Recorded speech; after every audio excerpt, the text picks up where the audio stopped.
tal? Muy buenas tardes, soy Héctor de Mauleón, le doy la más cordial bienvenida a una nueva emisión del Foco. Le doy la bienvenida también a mi compañera Cintia Francesconi. Cintia, buenas tardes. Como todos los domingos, bienvenidos a un nuevo recorrido por la Ciudad de México, por nuestra querida Ciudad de México. Y bueno, pues muchas gracias, como siempre, por estar atentos a todos los Twitters, a los Facebooks y a los mails. Así es, esta tarde vamos a hacer un recorrido por la calzada México-Tacuba, un recorrido de orden religioso. Vamos a recorrer algunos de los principales templos y capillas que se encuentran a lo largo de la calzada más antigua de América. Estamos caminando en estos momentos a un costado del viejo cine ópera, este cine que fue levantado en 1949, que fue inaugurado en 1949, en terrenos de lo que alguna vez fue el convento de San Cosme y San Damián. Fíjate lo que son las cosas.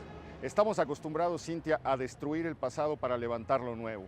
Pues en este caso se devastó el claustro del viejo convento de San Cosme y San Damián para levantar lo que era el cine más moderno y más lujoso y más bello de su tiempo, y ahora pues el cine más bello, más moderno y más lujoso de su tiempo está en el abandono, convertido en una ruina. Esta pulsión de tirarlo todo para levantar cosas que luego vamos a tirar y vamos a olvidar más adelante ha sido en mucho el signo de la Ciudad de México. Estamos a punto de entrar, vamos a cruzar, Cintia, al convento de San Cosme y San Damián, un convento antiquísimo, un templo antiquísimo, una parroquia más bien, que data de los primeros años de la colonia de la Nueva España, que fue levantado en lo que en ese tiempo era extramuros de la ciudad. Era la zona apartada, la zona alejada, una zona de huertas, una zona por la que pasaba el acueducto que venía de Santa Fe y que fue tirado en el Porfiriato sobre la calzada de San Cosme, y que en 1581.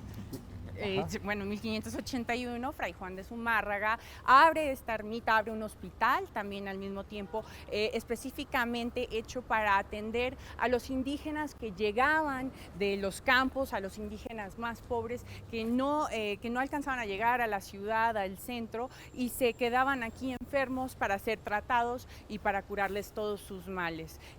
Después, con el tiempo, en 1669, esta parroquia pasa a manos de los franciscanos. Los franciscanos pues ya levantan lo que vemos hoy, algunas de los muros, algunas de las construcciones que vemos hoy, porque este ha sido también uno de los, digamos, conventos y templos, pues como siempre, más maltratados, y vamos a comprobarlo ahorita porque vamos a hacer toda una inspección de cómo era el convento en sus años anteriores. Así es, nos detenemos un momento en este atrio. Es un atrio arbolado, es un atrio tranquilo, es un atrio bellísimo, es de lo poco que queda en el espacio que vamos a visitar.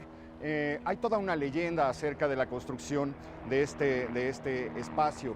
Se dice que en 1672, esto que estamos viendo, este edificio que estamos viendo y que vamos a conocer, esta fachada tan sobria y sin embargo tan imponente y tan bella, fue levantada es precisamente ese año, pero gracias al generoso apoyo de un caballero muy rico que durante una tormenta, lo agarró la tormenta en la ribera de San Cosme, una tormenta con rayos y con centellas, no tenía dónde ampararse, corrió a este lugar para pedir apoyo, y los monjes le dieron, los frailes le dieron un apoyo muy generoso. Este caballero, Cantabrán, se apellida según una fuente, Cantabrana según la otra, era un hombre muy rico, se sintió muy agradecido y decidió continuar con la continuación de esta parroquia y de este convento que estamos visitando. Ya nos pasamos un poquito, yo te pediría para que ver la fachada, que nos diéramos unos pasos, porque vale mucho, ¿no? Vale mucho la pena darle una rápida revisada a este barroco tan sobrio, un barroco muy elemental, un barroco muy antiguo. Vemos dos pilastras enmarcando con un arco lo que va a ser la entrada, y un segundo cuerpo en el cual se encuentran la Sagrada Familia al centro, muy toscamente tallada, y a los lados Santa Ana y San Joaquín, y en la parte de arriba la Virgen de la Consolación, que es la Virgen patrona, a la, ¿no?, que se le rinde culto en esta parroquia. Vemos solamente una torre, esta es la señal de que nos encontramos en una parroquia. Cuando solamente aparece una torre en un templo, suele ser la señal de que el lugar en el que nos encontramos es pues una parroquia. Este caballero Cantabrana, o Cantabrán según las otras fuentes, hace una aportación muy fuerte, se convierte en el patrono de este lugar y da el dinero para que ellos puedan terminar el templo fastuoso que en este momento vamos a visitar. Acompáñanos.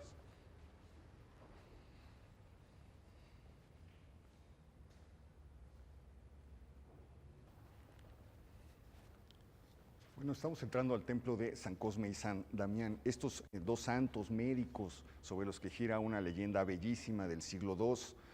Son dos hermanos médicos, Cosme y Damián, que por practicar y por infundir la religión católica son torturados, son asaeteados y son ejecutados, y sobre los cuales comienza a correr a partir de entonces una leyenda de milagros. Uno de los milagros que habían realizado está precisamente relacionado con el primer trasplante de miembros que se registra en la historia. Se dice que un presbítero que tenía una pierna gangrenada les pidió ayuda y ellos le cortaron la pierna a un cadáver, o el cadáver de un etíope que había muerto, y se la injertaron a este presbítero, que era blanco, de manera que al día siguiente despertó completamente sano, con su cuerpo blanco y una pierna negra, una pierna oscura.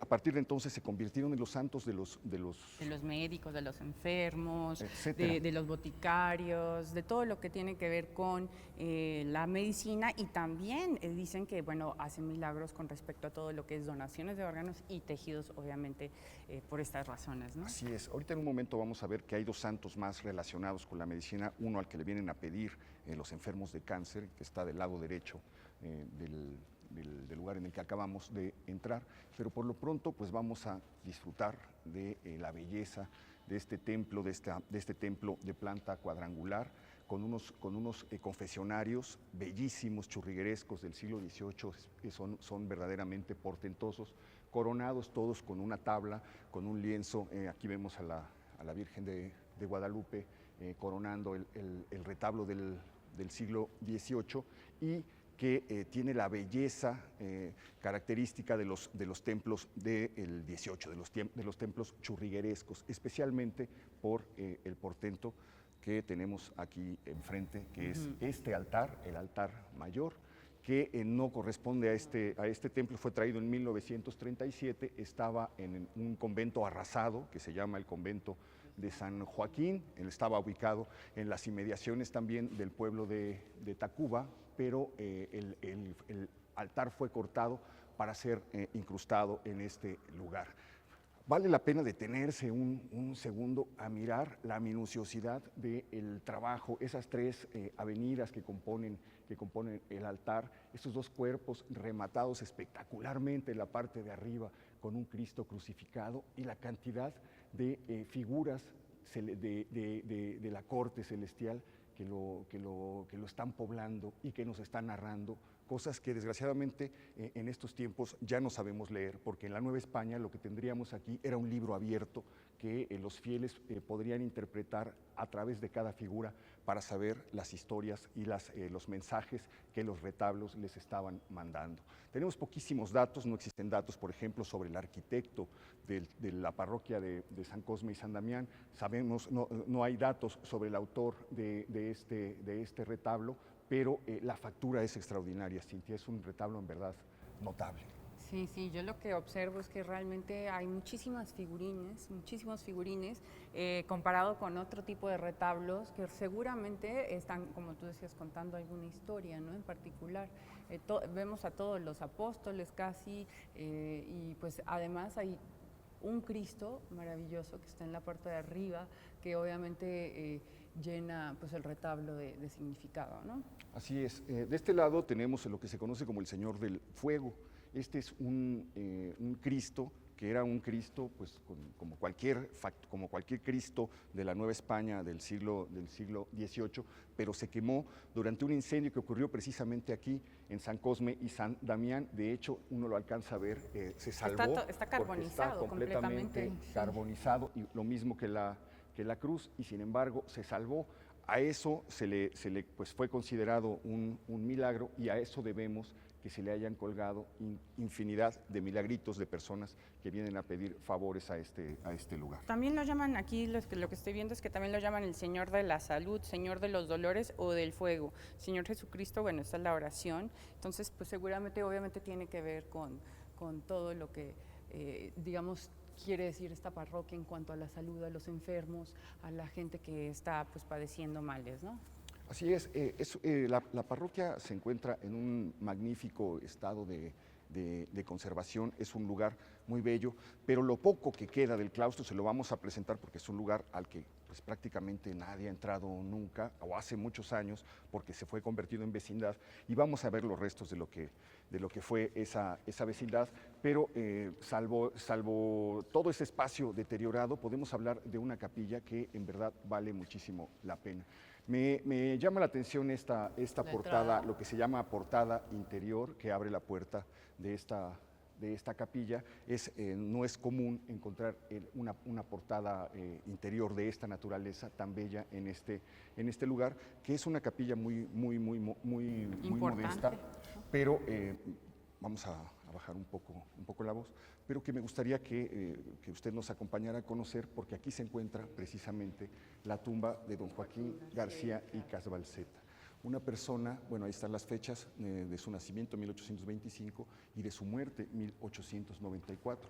A García y Casbalceta es un historiador al que le debemos muchísimo del conocimiento que podemos tener sobre la vida en la Nueva España. Joaquín García y Casbalceta fue una persona que se dedicó después de la exclaustración de los bienes del clero, se dedicó a recorrer los conventos, los viejos conventos, las viejas bibliotecas de los conventos para comprar libros antiguos, libros que estaban rematados. Recorrió las librerías, los mercados, los tiraderos de basura, muchos ya estaban podridos y los tiraban cuando los encontró la Reforma. Los plúteos de los conventos, es decir, los anaqueles, ya estaban humedecidos y los libros estaban hinchados y maltrechos y mucha gente los tiraba. Y él se dedicó a recopilar, comprarlos.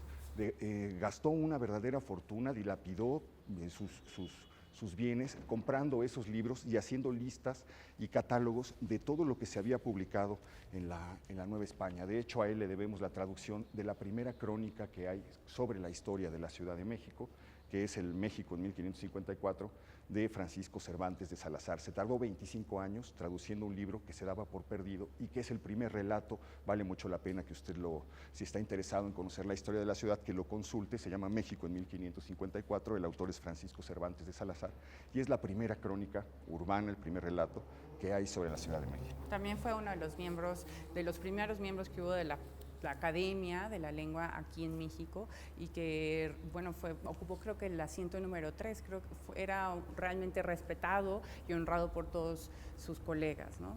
Así es. Aquí tenemos uno de las imágenes a las que se les da culto central en esta iglesia, es la Virgen de la Consolación. Alrededor de ella hay una leyenda colonial, también una leyenda muy antigua y muy fantasiosa, como suelen ser las leyendas coloniales, que habla de una niña que cayó en un pozo y su madre, pues desesperada porque era hija única, le pidió a la Virgen que la salvara, que salvara a la niña, y la leyenda cuenta que el agua del pozo comenzó a hervir y en medio de que iba subiendo, cuando entró en ebullición, la niña subió hasta la superficie sin quemarse y de esa manera pudo salvarse. Y aquí vemos a San Peregrino, precisamente aquí está la imagen de una persona que tiene un problema, una llaga en la pierna, y es al santo al que se le viene a rezar, fundamentalmente los enfermos de cáncer, porque dicen que San Peregrino con esa llaga era necesaria la amputación y sin embargo logró sanar gracias a que soñó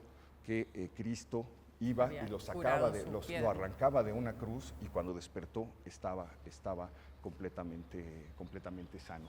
Pero ¿qué le parece si pasamos a conocer? Pues esa es la parte bella, digamos, porque hay una parte triste y hay una parte dolorosa y hay una parte que está llena de secretos y es justo el lado de lo que quedó cuando se hizo en 1949 el cine ópera de ese antiguo convento de San Cosme y San Damián. Acompáñenos.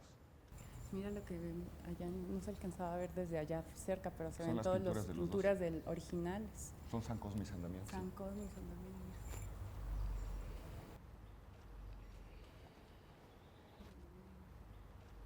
historia de San Cosme da un giro radical en 1852. Solamente quedan 2 o 3 frailes y Santana, el presidente Santana, dice: no tiene sentido, mándenlos al convento de San Diego y vamos a volverlo hospital militar.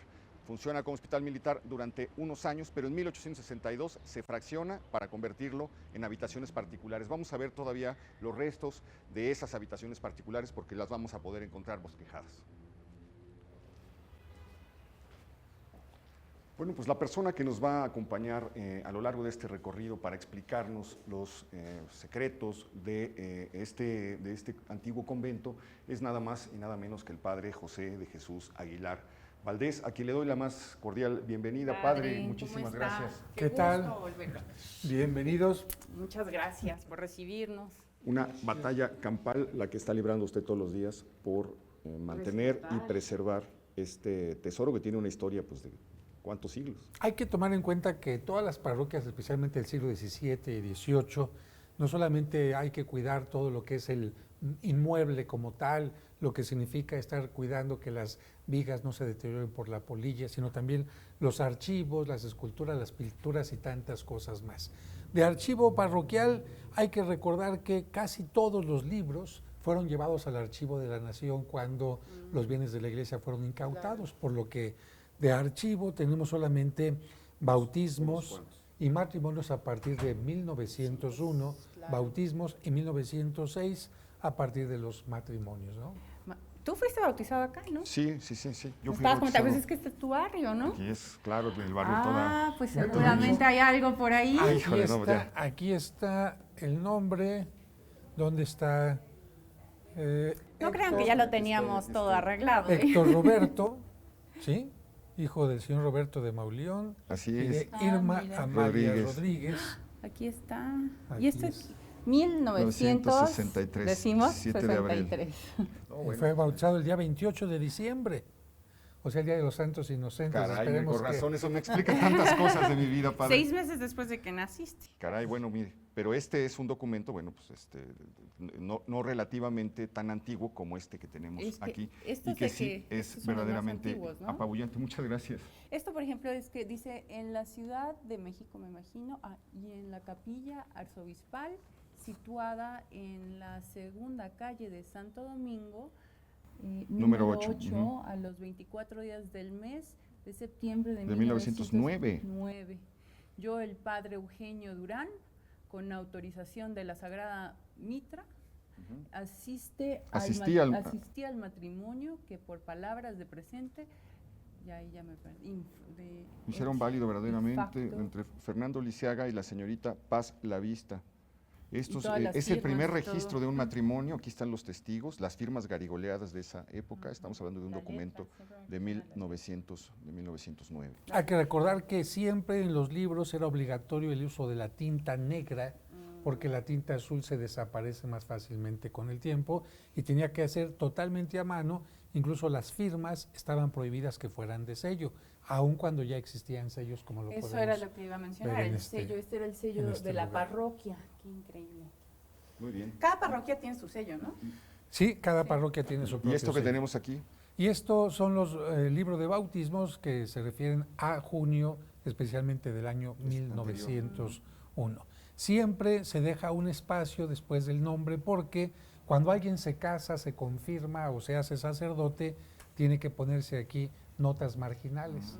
De tal manera que por eso cuando alguien se va a casar le piden una copia de su acta De de confirmación, por- de bautismo. de bautismo. ¿Por qué? Porque si ya se casó, vemos en las notas marginales y podemos decirle, ya no te puedes volver a te puedes casar, no volver te a sacar. damos volver a dar un acta, ¿no? Claro. Ok.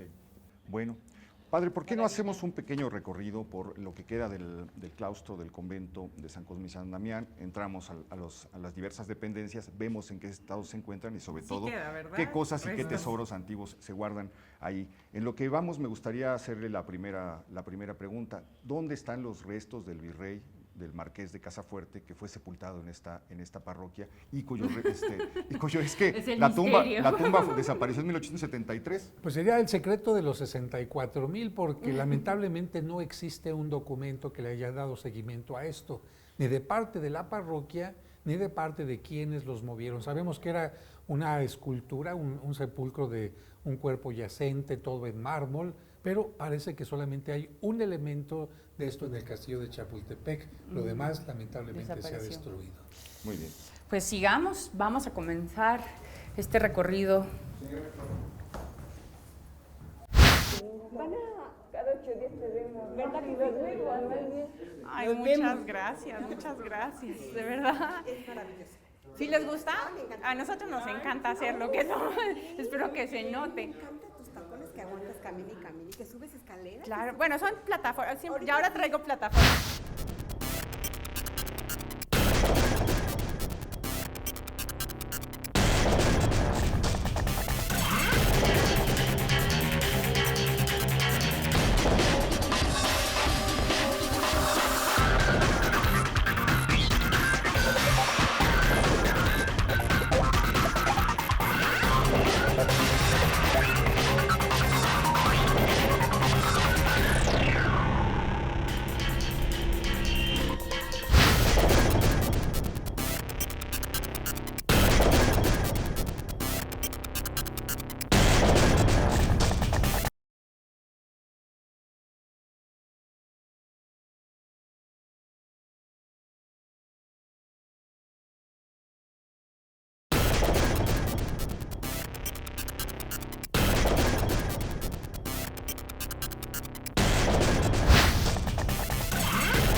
Y felicidades, es un programa excelente.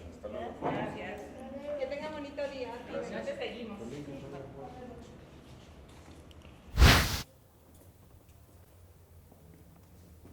Vamos a pasar a la sacristía, que es donde se puede ver un poco más los efectos del paso del tiempo. Lo que primero llama la atención en este espacio, padre, es lo excesivamente achaparrado de los arcos del claustro. ¿Por qué son...? No sabemos la razón, pero sí hay una intervención que ha hecho que el nivel original del claustro haya subido este elemento, un tanto así, dos y también escalones. es pequeño, ¿no? Es un patio pequeño para un convento que seguramente en su época, aunque sencillo, ¿no? Comparado con los otros conventos al que hemos estado, este era franciscano. A diferencia de los dominicos, de los agustinos que hacían claustros sumamente bellos, incluso con piletas de agua, este es sumamente sencillo, ¿no? Sí. El lugar al que estamos entrando fue fraccionado para habitaciones particulares, es decir, para vecindad, en 1873.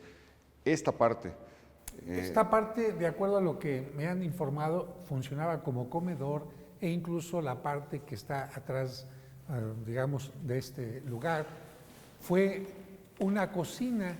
De hecho, aquí en la parte de las vigas que mandé yo limpiar, podemos ver que se quemó totalmente este espacio. En este lugar es donde estaba el Cristo del Fuego. Efectivamente, aquí en este lugar menciona la tradición que todo se quemó, incluso algunos, digamos, candelabros se derritieron por el calor, pero el Cristo se quemó, pero no se deshizo, por eso se le llama el Cristo del Fuego. Y ahora es todo un emblema de sanación, de recuperación. ¿Por qué se encuentra en ese lugar y qué es lo que tratan de expresar colocándolo en ese espacio? En primer lugar, hay que recordar que San Cosme y San Damián fueron de los primeros patronos contra los enfermos, los boticarios, en favor de los boticarios, los enfermos y también los farmacéutas.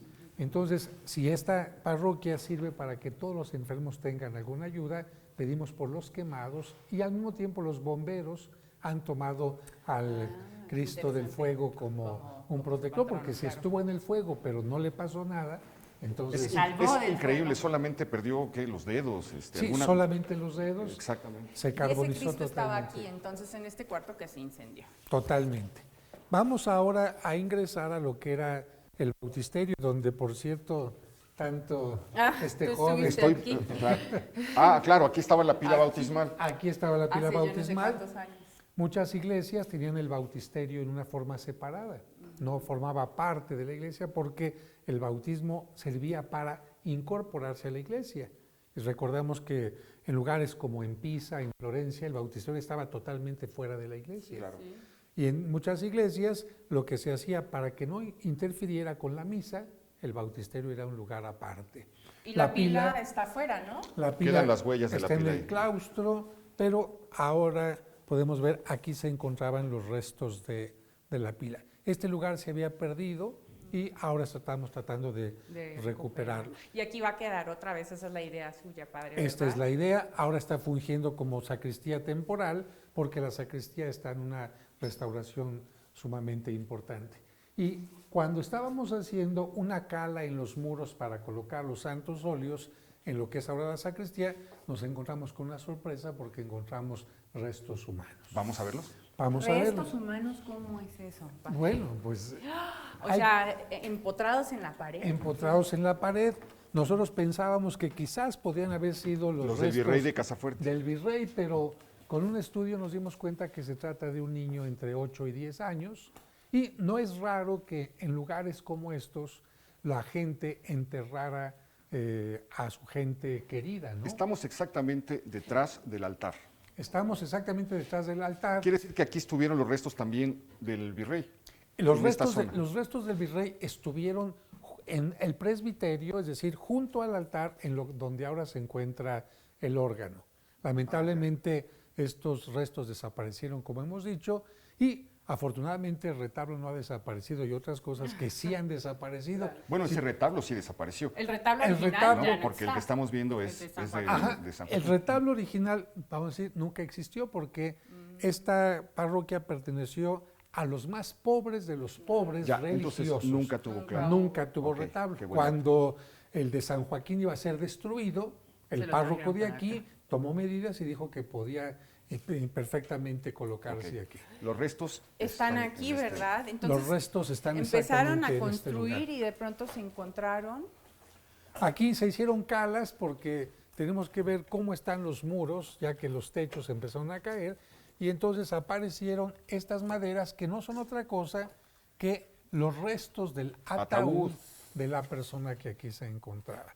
Si nos asomamos un poco aquí podemos ver el cráneo de quien está ahí sepultado. No, sí está impresionante, es un cráneo, es una persona pequeña, realmente un niño. Es un niño y no es raro porque, como menciono, aunque aquí no se puso ninguna lápida ni nada, era común que en los hospitales la gente se sepultara en el entorno de la iglesia, era el campo santo, o en los pisos o en las paredes. En la catedral, en los pisos hay mucha gente sepultada y también en la parte del coro tenemos todavía mucha gente solemne de aquel tiempo, podemos decir, sepultada. Y no se ponía ninguna marca, digamos, alguna pieza donde se, digamos, hicieran algún Si la persona era atribuyeran muy el, importante digamos, y lo pedía así, de lo un nicho. contrario. ¿Hay, no. hay un Cristo ahí, ¿lo colocaron ustedes o es de la Sí, época? No, es un Cristo que se colocó. Ustedes lo colocaron. Sí.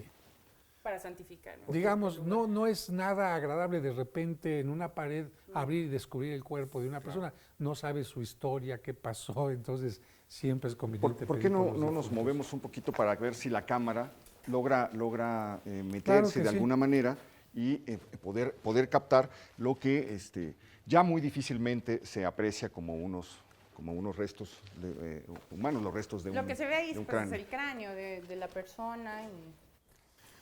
Y más, no hay más información. Yo mando a hacer una lápida en este momento, cuadrada, en cantera, y en el interior pondré, estos restos fueron encontrados en tal fecha, no hay más información. ¿Son los únicos restos que se han encontrado, padre? En este momento, sí. Hasta el momento. Hasta Usted el tiene momento. 7 años aquí. ¿Y Yo cuántos años? tengo 8 años. Lo otro que se puede saber que hay, donde hay restos, son unas criptas que hay en una parte posterior a una capillita a la entrada. Que es de Pero de Joaquín tampoco, García Calvalceta, no, No, en la primera capilla. en ¿En la la primera primera? capilla, pero no tiene ninguna información tampoco. Será cuestión en otro momento, ahora no consideramos pertinente, abrirlos, hacer una datación y no sé si posiblemente pudieran estar En los restos de archivos este virrey. parroquiales del Archivo General de la Nación probablemente se puedan encontrar datos sobre inhumaciones. Posiblemente, aunque te tengo que decir que muchas cosas no se conocen porque no tenían la mentalidad de nuestro tiempo de mantener todo bajo un registro. un registro. Cierto. Pensemos simplemente en cuando se sacaron los restos de los héroes de la independencia de Catedral, no se mencionó bien punto por punto y esto ha hecho que haya tantas problema que hay dudas, ahora. ¿no? Y bueno, cambiando de tema, ¿dónde nos encontramos? ¿Qué sería esto? Mira, va a entrar el padre a misa en este momento, ¿no? Sí, Por aquí se entra. efectivamente, por aquí entra al ¿Qué altar, tal, bueno? al altar mayor. Estamos en la sacristía, que tienen, como pueden ver ustedes, unos muebles maravillosos para guardar los ornamentos. Tenía un piso de madera que pensábamos salvar. Lamentablemente, al comenzarlo a levantar, vemos que está totalmente apolillado. Y no solamente eso, sino encontramos que detrás y debajo de estos muebles aparece no solamente una gran cantidad de polilla que impide que esto sea salvado, sino que también nos encontramos, por ejemplo, aquí con un gran agujero que en este momento tendremos nosotros que Ahí se ven las empezar a estudiar tuberías, porque no sabemos si fuera el pudridero que había en muchas sacristías.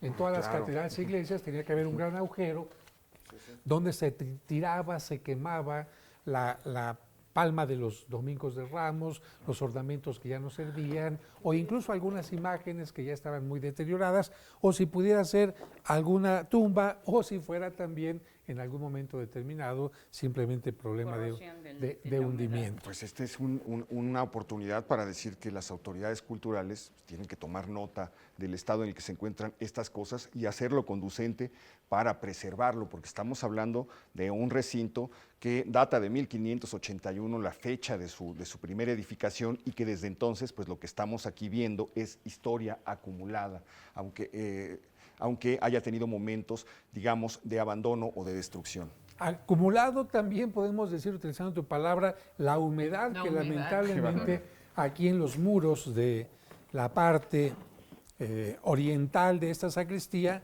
han propiciado que este muro no solamente se haya dañado, sino también podemos ver haya dañado el mueble. Claro. Esto parecería que es negligencia del sacerdote, pero ¿qué es lo que ha pasado? Cuando hubo la expropiación, cuando hubo la incautación de bienes, el gobierno entregó terrenos a la gente. Entonces lo que tenemos detrás de este muro es una vecindad donde ellos tienen cisterna, donde ellos tienen agua, baños, y esto pues lamentablemente no está en nuestras manos. Tendría que ser aquí el Conaculta, el INA, el INBA, los que tuvieran que hablar con los vecinos para que esto cambiara totalmente, porque si nosotros arreglamos el mueble, arreglamos el muro, como lo hemos hecho en alguna parte de aquí y de allá arriba, se puede ver perfectamente nuestro cuidado por esto. Si esto no se arregla, el mal continúa. Claro. Queda una parte todavía que es como un fantasma de lo que fue el acceso al convento, queda una escalera, quedan por ahí algunas habitaciones que podemos recorrer y donde se ve todavía cómo eran los cuartos de la vecindad que ocupó este espacio. ¿Por qué no vamos hacia allá? Vamos hacia allá y aprovecho para mostrarles todo el trabajo que se está haciendo ahora en las vigas, que también estaban apolilladas y que necesitaban un tratamiento especial.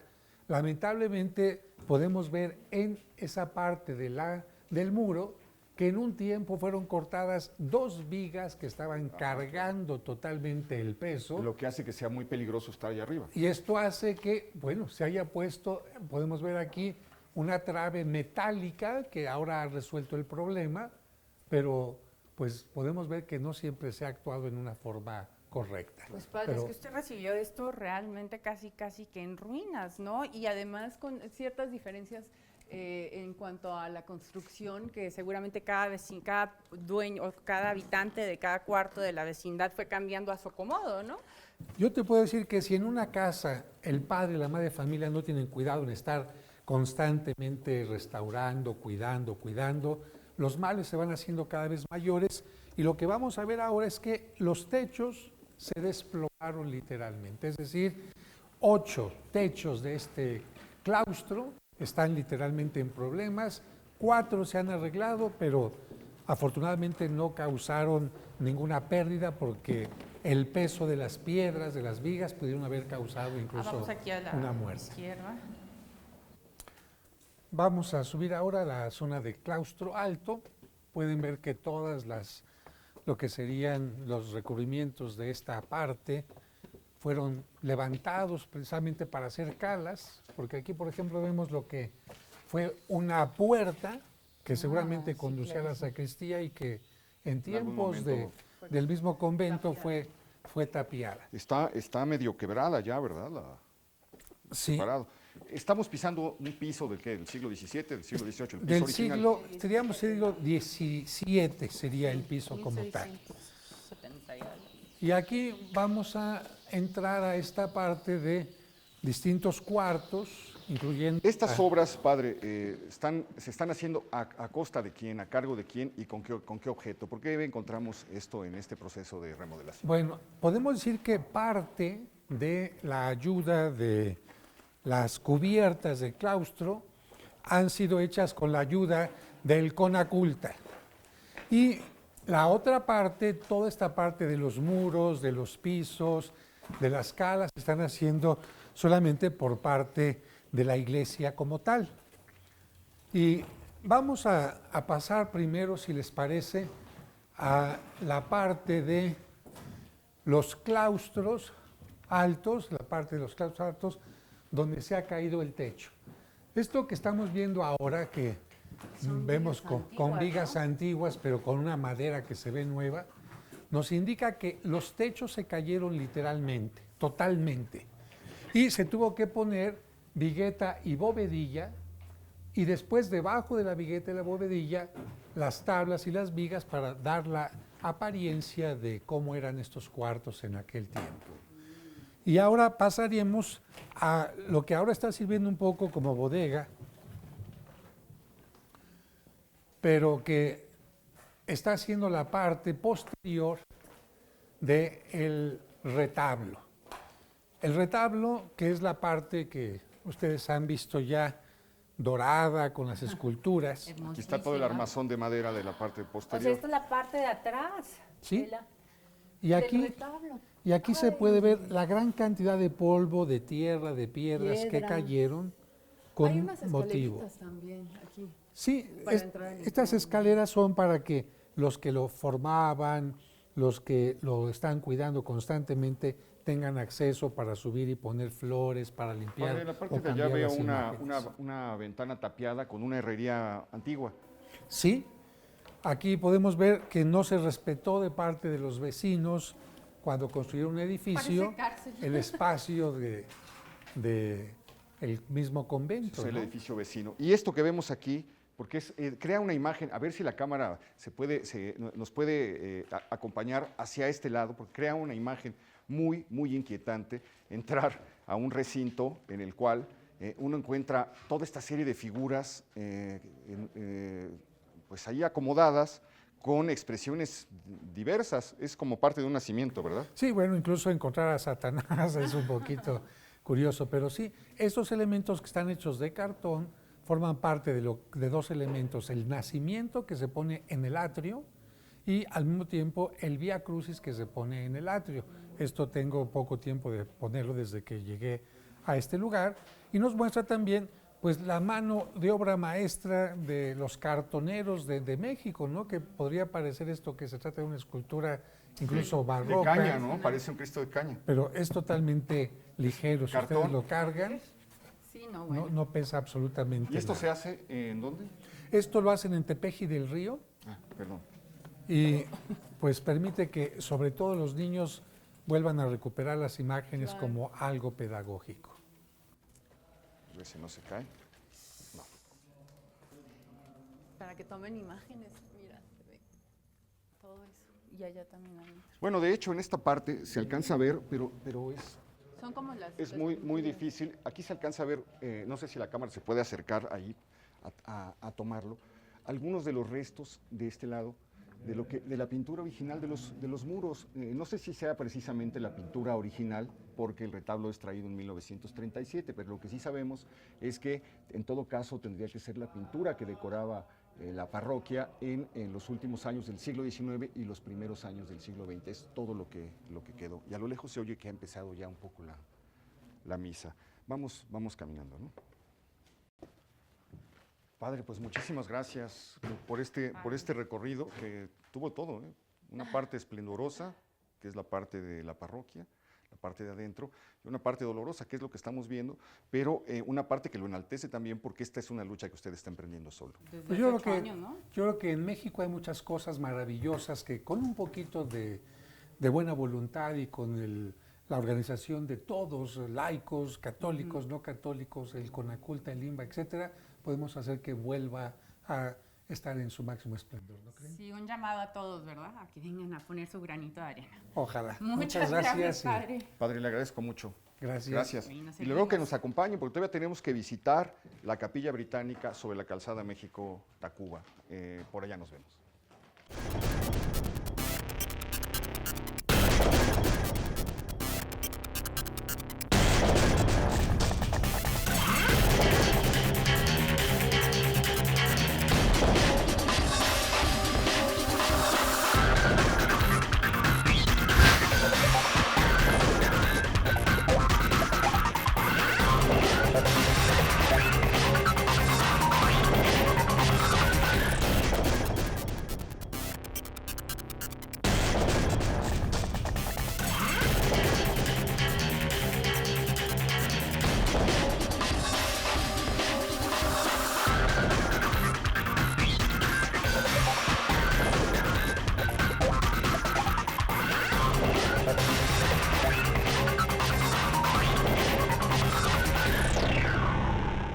Bueno, nos encontramos detrás del retablo barroco del siglo XVIII de la parroquia de San Cosme y San Damián, y justo detrás de esa belleza les queremos mostrar el estado de destrucción en el que se encuentra el resto de las instalaciones del templo. Aquí podemos ver en esta viguería cómo se ha acumulado el polvo que durante años se ha desprendido de los techos y que cae constantemente, poniendo en riesgo, afectando la naturaleza de una joya de este tipo. Y bueno, pues los costos para aspirar todo lo que es la piedra, el polvo, el cascajo, pues realmente son costos elevadísimos, inalcanzables, para que pues puedan hacerlo y sea, digamos, una solución rápida, porque pues cada vez se está deteriorando más el retablo, ¿no? Y le cae Así más es. polvo y más piedra y bueno. En fin. Es prácticamente lo que lamentablemente encontramos en todos nuestros recorridos. Urge que las autoridades culturales de este país intervengan para salvar el patrimonio de México. Aquí está la prueba.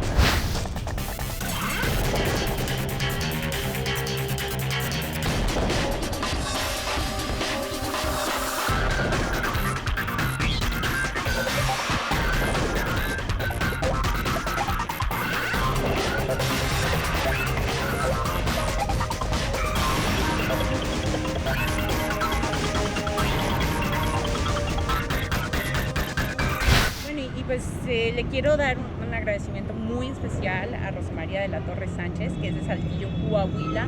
Ella me mandó este libro, estoy segura que es de su biblioteca personal, es de 1970 y es un libro de Salvador Novo. Y la verdad es un regalo muy especial y no quería dejar de que pasara este programa sin darle un beso y un abrazo desde acá. Bueno, seguimos nuestro recorrido por las construcciones religiosas de la calzada México-Tacuba.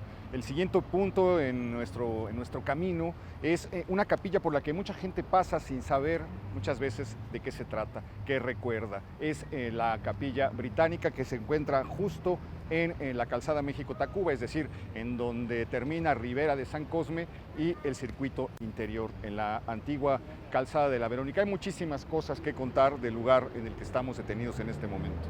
Pues sí, bueno, esto es donde supuestamente estaba ubicada la Fuente Tlaxpana, donde se surtía de agua toda esta zona, venían campesinos a llevarse el agua para sus casas. Aquí el gobierno inglés compró un terreno para reunir a todos los difuntos británicos que hubieran muerto aquí en la Ciudad de México y se llamó el cementerio británico o el cementerio inglés. De ahí nace esta pequeña capilla, esta capilla que se le denomina como la capilla británica, una capilla pues destinada para el culto presbiteriano, donde se llevaban a cabo todos los rituales de los británicos aquí en México.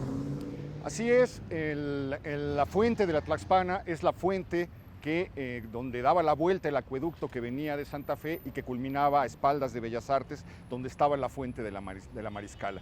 Por aquí corrían los famosos 900 arcos. Este era el lugar de las huertas, era muy cerca de aquí está una iglesia que se llama todavía San Antonio de las Huertas. Era un lugar de ranchos, era un lugar de sembradíos, estaba el casco de Santo Tomás, etcétera. Y en 1824, después de recibir un préstamo muy fuerte del gobierno británico y no teniendo con qué pagarlo, el presidente Guadalupe Victoria decidió cederles un terreno para que pudieran sepultar a sus muertos, ya que los británicos, concluida la guerra de independencia, estaban instalando una gran cantidad de negocios en este país. Cabe decir que junto al cementerio británico se abrió 25 años después, concretamente en 1850, el Cementerio Nacional Americano. Es un cementerio que le recomiendo a usted que visite. No vamos a poder entrar ahora porque no obtuvimos permiso para pasar con las cámaras, pero vale la pena que lo visite porque en ese lugar se encuentran enterrados todos los soldados que combatieron en la invasión norteamericana de 1847 y que perdieron la vida en México. Se les cedió un terreno del cementerio británico para ser colocados ahí. El Panteón Nacional Americano está abierto, lo puede usted visitar, pero todo esto se enmarca dentro de un concepto en el cual ya habíamos visto ahorita en el convento, en el templo de San Cosme y San Damián, cómo las personas eran enterradas en las iglesias y en los templos y en los atrios de los templos. A partir del siglo XVIII se revoluciona por completo el concepto del cementerio y se mezcla estos cementerios que ahora conocemos y que por eso provocan esa sensación de paz y de remanso. Se provoca un cambio a partir del cual la arquitectura convive con la naturaleza. Los cementerios están rodeados de árboles, están rodeados de verdura, etcétera, y ahí aparecen los mausoleos y aparecen estas esculturas dolientes. Este cementerio fue de ese modo, pero desapareció en 1976 cuando se hizo el puente que estamos viendo aquí adelante, es decir, cuando se hizo el circuito interior. Se le cercenó una parte, el cementerio había cerrado desde 1924, desde 1926, en que se le trasladó más adelante a la calzada México-Tacuba la zona de panteones, pero este terreno fue cercenado. Se dice que estamos caminando sobre los restos de muchos súbditos británicos que fueron enterrados durante un siglo en este tiempo. La capilla es un enigma en muchos sentidos, es una capilla que rompe, a pesar de que trae los colores característicos de los templos mexicanos, es decir, el color del tezontle y de la cantera, rompe definitivamente con los modelos arquitectónicos que había en la Ciudad de México. Esto se debe a que es una capilla hecha precisamente para los protestantes, no para el culto católico. Lo que llama la atención es este Cristo que vemos a la entrada, que trae la cruz a cuestas, pero se trata de una cruz rota. Vamos a pasar al interior si gusta y después le damos una pequeña vuelta para conocer los alrededores.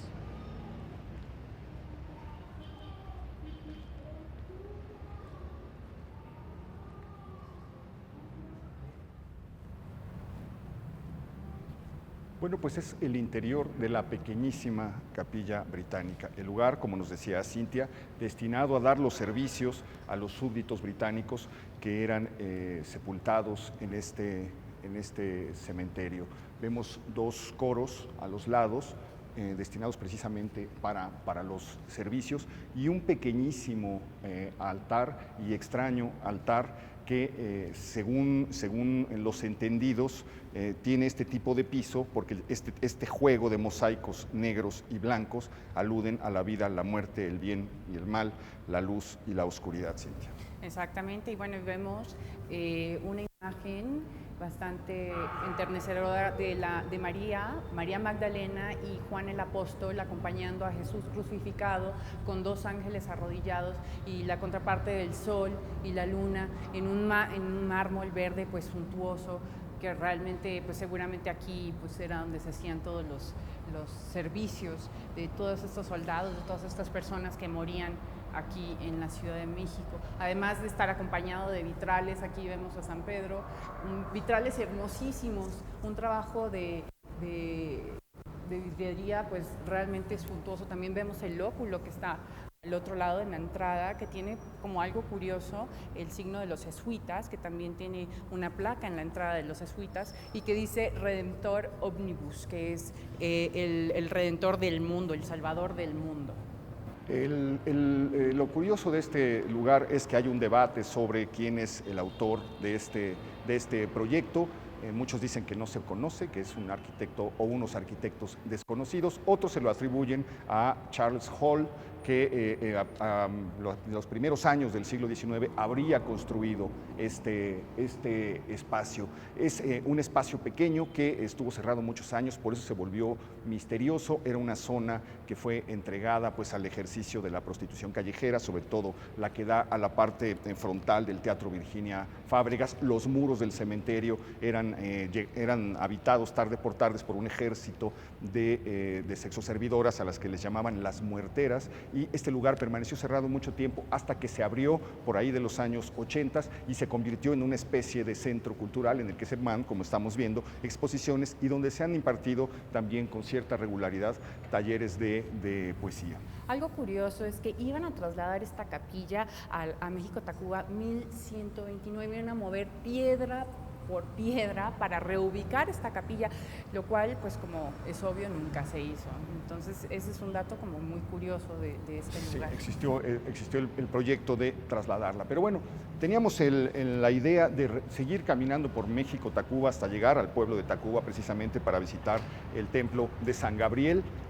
No nos dio el tiempo, consumimos muchísimo tiempo en el convento, en la iglesia de San Cosme y San Damián, pero continuaremos el recorrido la próxima semana. Por lo pronto estamos llegando al final de esta visita, querida Cintia. Pues sí, pues no olviden de escribirnos al foco@proyecto40.com.mx. Y bueno, yo quiero dar un agradecimiento muy especial. Le voy a pedir a mi productor que me pase un libro que me regalaron, y quiero pues agradecerle a Rosa María de la Torre Sánchez. Ella es de Saltillo, Coahuila, me mandó este libro de Salvador Novo, y bueno, realmente estoy muy agradecida. Sé que era de su biblioteca personal, es un regalo que le hicieron a ella en 1970, así que con todo el cariño de mi corazón quiero mandarle un beso, un abrazo y las gracias.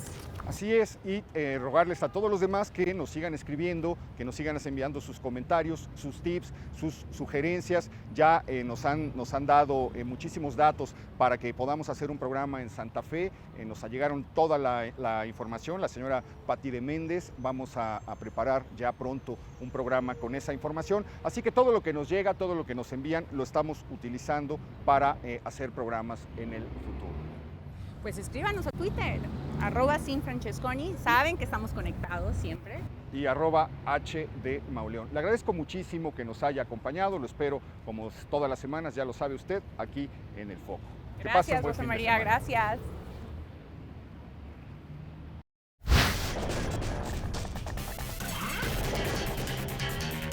Qué lindo, muchas gracias.